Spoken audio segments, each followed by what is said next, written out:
ভালো আছেন তো? হ্যাঁ ভালো আছি। হ্যাঁ, আর কোনো আক্ষেপ আর কোনো কষ্ট না, কষ্ট কিছু নাই। আর তোমরা আল্লাহ দোয়া করি ভালো থাকো, সুখে থাকো আর খুশি হইছি।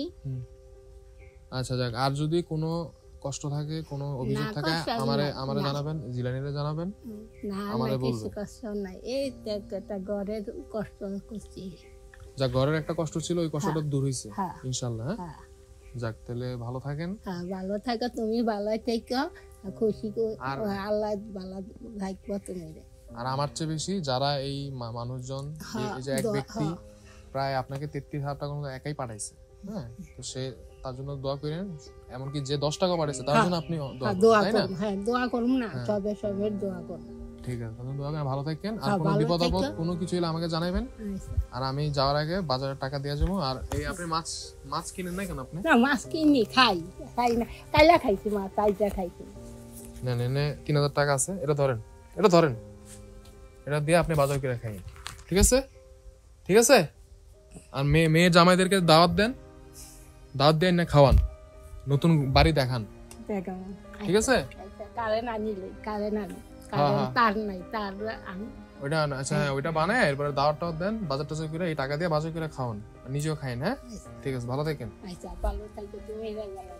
তো এখন এখানে ক্যাশ বাবদ যে হিসাবটা আসছে সেটা হচ্ছে যে একটাতে আপনার 55,063 টাকা, আর একটাতে 37,150 টাকা, আর একটাতে হচ্ছে 45,000 টাকা। হ্যাঁ, সব মিলে আসছে এখানে 1,37,213 টাকা।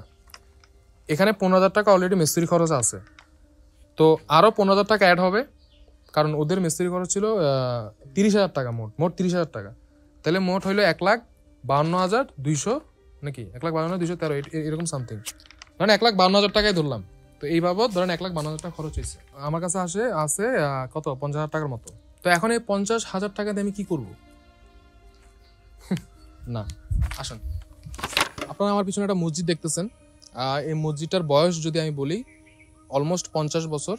তবে এই বিল্ডিং এর বয়স 50 বছর হয় না, এই মসজিদটা আসলে তৈরি হয়েছে আর কি 50 বছর আগে। তখন ওই মসজিদটা ছিল একটা বেড়ার ঘর আর কি, টিন শেড দিয়ে এরপর আস্তে আস্তে কিছু মুসল্লিদের সহযোগিতায়, কিছু মানুষের প্রচেষ্টায় এই মসজিদটা আজকে এতটুকু অবস্থায় আসছে। আসলে মূলত এই এলাকাটা হচ্ছে একটা হিন্দু পাড়া, এখানে খুব একটা মুসলমান নাই। তো কিছু সংখ্যক মুসলমান ভাইদের মাধ্যমে, ভাইদের সহযোগিতায় এই মসজিদটা এতটুকু দাঁড়ানো হয়েছে। তা এখন বাইরে দিয়ে কিন্তু মসজিদটা ঠিকঠাক লাগতেছে, কিন্তু ভিতরে অবস্থা খুবই শোচনীয়। যেরকম আমি যদি আপনাদের দেখাই যে অজুখানা নাই, যার কারণে মুসল্লিদের অজু করতে কষ্ট হচ্ছে। ভিতরে টাইলস নাই, একদম পাকা, যার কারণে মুসল্লিদের নামাজ পড়তে কষ্ট হচ্ছে, সিজদা দিতে কষ্ট হচ্ছে। এরপরে যে মসজিদের ইমাম সাহেব, তারও আলাদা কোনো রুম নাই, যার কারণে সে মসজিদে বসে, মসজিদের ভিতরে আর কি একটা কোনায় একটা খাট বিছায় আর কি এখানে থাকতে হচ্ছে। তো আর তাছাড়া উপরে গাজি ট্যাঙ্ক নাই, কিছু নাই, অজুখানায় যে কল নাই এটার ব্যবস্থা নাই, সুব্যবস্থা নাই, যার কারণে উজু করতেও পারতেছে না অনেক, মানে উজু করতে তো পারতেছে না, অনেকে বাসাতে করে আসতেছে, অথবা এখানে একটা কল আছে এখানে করতেছে। ফ্যানও নাই, ফ্যান দুই তিনটা ফ্যান আছে, কারণ এক কাতারে মানুষ দাঁড়ালে তো হয়তো ওই ফ্যানের নিচে যারা আছে তারাই শুধু হয়তো বাতাসটা পাইতেছে, বাকি মুসলিমরা পাইতেছে না। সো তাদের নামাজ পড়তেও খুবই কষ্ট হচ্ছে, বিশেষ করে এমন গরমের সময়। এরপরে হ্যাঁ, ওয়াশরুমও নাই, যার কারণে মানে মুসলিমরা এখানে আর কি কোনো ধরনের ওয়াশরুমও করতে পারতেছে না। তো সব কিছু মিলে একটা খারাপ অবস্থা। তো এখন আমি যে চেষ্টাটা করতেছি সেটা হচ্ছে যে এই জিনিসগুলো করে দেওয়ার। অলমোস্ট সব যদি আমি কমপ্লিট করি, ঠিকঠাক করি, অন্তত 6 লাখ টাকার মতো বাজেট এখানে আসছে। এখানে আমরা ওয়ার্কার এনে আমরা টাইলস কয় টাকা লাগবে, সব কিছু করতে কত টাকা লাগবে, এটার একটা এস্টিমেটেড বাজেট আমাদের দিছে। সো 6 লক্ষ টাকা আসছে। এখন আমার কাছে তো ওই আগের 50,000 টাকা আছে, ফাইন, ওটা আমি অবশ্যই এখানে বিনিয়োগ করব। আরও তো 5.5 লাখ টাকার মতো প্রয়োজন, আর একটা 6 লক্ষ টাকার কাজে নামলে এটা আরও বাড়তেই থাকে।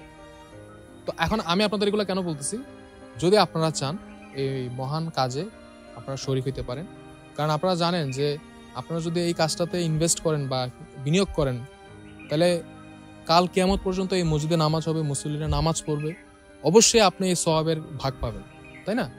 তো আমি আপনাদের হয়তো জোর করব না, আমি আপনাদের হয়তো অনুরোধ করতে পারি। আমার বিকাশ নগদ আমি আগেরবার যেভাবে দিয়েছি সেটাও দেওয়া থাকবে, আপনারা সেভাবেও দিতে পারেন, এটা সম্পূর্ণ আপনাদের উপর। কিন্তু আমি চাইবো আপনারা এই মহান কাজে শরীক হন। হ্যাঁ, এটা আমি আপনাদের কাছ থেকে চাইবো।